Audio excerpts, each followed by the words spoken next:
মির্জা ফখরুল সাহেব জিগাইছে জামাতের টিকিট কাটলে নাকি জান্নাতের টিকিট পাওয়া যায়। কোথায় আছে আমারে দেখাক। যেই বিএনপির মির্জা ফখরুল এই কথা বলে, সেই বিএনপি দেশের অন্যতম বড় দল হওয়ার পরেও তাগো অবস্থা না ঘরকা না ঘাটকা। তারা একদিকে নিজেকে মডারেট দেখাইতে চায়, আবার আরেকদিকে ইসলামপন্থী দলগুলোর ভোটের দিকে তাকাইয়া থাকে।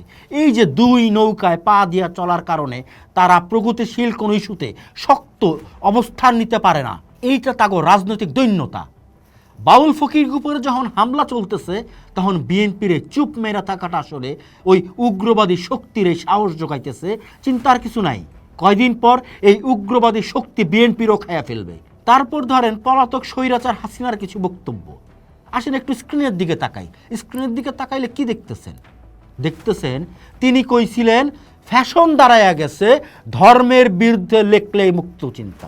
তিনি কইছিলেন ধর্মের অনুভূতিতে আঘাত করলে কঠোর ব্যবস্থা। অথচ এই কয়টা দিন ধরেন আমরা কি দেখতেছি? মাজার ভাঙা কিংবা বাউল গুপ্রে আক্রমণ করলেই কিছু আওয়ামী নাদান হাউকাউ কইরা উঠে, আগেই ভালো আছিলাম। অথচ তারা ভুইলা যায় রীতা দেওয়ান অ্যারেস্ট হয়েছিল কোন আমলে, কার আমলে।